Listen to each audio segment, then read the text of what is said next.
Welcome to Career Journeys, a series of videos by the Consortium for Public Education. Here we explore the career experiences and pathways of professionals from a wide variety of careers to help you think about the skills you'll need and the paths you might take after high school. Hi, I'm Debbie Pixton with the Consortium for Public Education. Today I'm interviewing Eddie Peterson, a journeyman at the United Brotherhood of Carpenters. Thank you so much for joining us, Eddie. Oh, thank you. I'm very delighted to be here and share my information with everybody. So, Eddie, tell us a little bit about the United Brotherhood of Carpenters. What exactly is that? The United Brotherhood of Carpenters, is a lot of carpenters that started back in 1883, and they wanted better wages and better conditions for the job, shorter hours in a day. They were working 12 and 16 hours in a day with very low pay and no benefits. So a lot of the carpenters got together and decided if we band together, then we're stronger as one voice, and that we can demand what we want and how we're going to get it. So that's how the union started. And so in the workforce, the unions set the wage scale. They set the pace and they set the standard. So our bar is very high, as far as quality and care and how we provide the service. And this is all around the country. So if you hear about the union's the best thing to get into because we're quality workers. And if you have the union doing a job for you, you know you got the best. Now, what do you do as a journeyman? What exactly does that mean? I'm a journeyman carpenter, and I wasn't always a journeyman carpenter. I wanted to be a carpenter since I was a little child because I always wanted to build my own home. And I figured the best way to do that is to become a carpenter. So it was always in my heart to become a carpenter. So when I was old enough, I joined the Carpenters Union. Everybody who joins the union, you start off as an apprentice. Apprentice is like in karate, it's like a white belt. You come in, you don't really know much. Some people do know a little bit more than others, but everybody starts at white belt, and you learn. We have our own training center. You come in, you learn, you go to class 4 weeks a year, and it's on the job training. You get to learn from a journeyman, and so your first year, you're an apprentice, a first year apprentice, and you go through your whole year. You get 1,300 hours and 4 weeks of schooling, and that's quite adequate enough for you to become a second year apprentice. And then you put in another 1,300 hours, another 4 weeks of school, you can become a third year apprentice, and it's a fourth year apprentice. And after that, for those 4 years of apprenticeship, you become a journeyman, which means you now have the ability to instruct and teach the next apprentice coming in. So 4 years of working and training is a lot.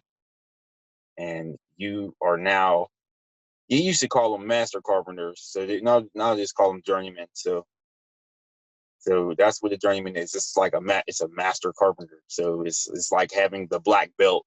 You've earned a black belt in the art of carpentry. So, Eddie, what do you love about being a carpenter? Oh, I love everything about being a carpenter. I love the ability to be able to create something from nothing. I love the ability to, if I see a problem in my own house, that I will go fix my own house. I don't never have to call anybody and come in here and someone have to come in my house and say, oh, well, you need this much money. And I just do it myself right there. I love that. I go build a deck outside in my house, have the big, beautiful deck, go fix a roof. And I love it. I love working with my hands. It's amazing. So what are some skills that make you good at being a carpenter?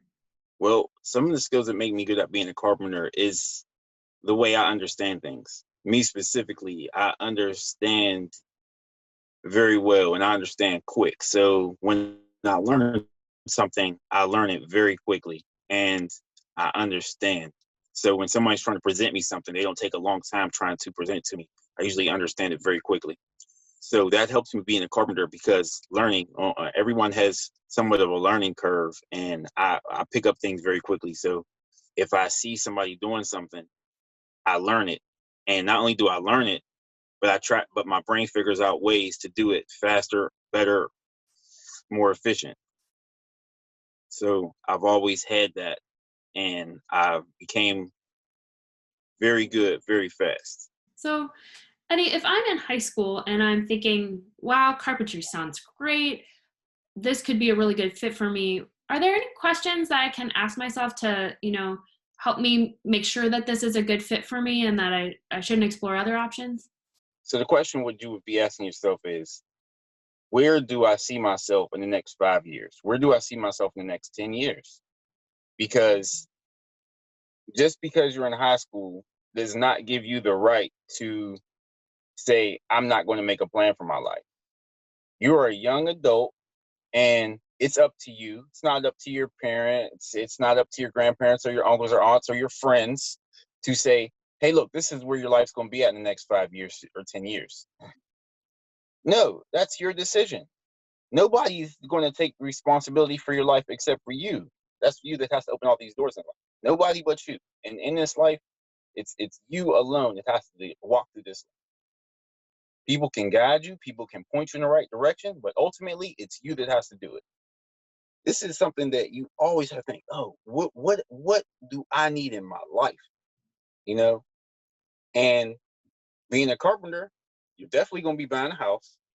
You're definitely going to be buying a car, because you need a car to be a carpenter, because you have to get to all these different sites. So you're going to have everything that you need being a tradesman, being a union tradesman or woman, because it's not just fashion to men. We have a lot of women in our trades, and it's a wonderful thing, because years ago when it was just men. But I love the fact that there's women in the carpenters. I love the fact that there are women electricians and women plumbers, because it's not fair that it would just be men. Women are great workers, very great workers. Some of the best electricians and plumbers and carpenters I've seen are women, in different places that I've been. So it's not just for men. So what's one piece of advice you would offer to students who are thinking about a career in carpentry specifically, or really any of the trades? If this video have compelled you a little bit to look it up, then definitely do some more research on it. Don't just take my word for it, but go all in. Look at it. Check it out for yourself. And I guarantee that you'll be in a career that you'll love and that you'll be in for a long time. You won't even want to leave. Eddie, this has been really, really wonderful. Thank you so much for sharing your thoughts and experiences with us. You're welcome. For more information or to learn about other careers in the Career Journey series, visit our website and check back soon for our next installment. Thanks!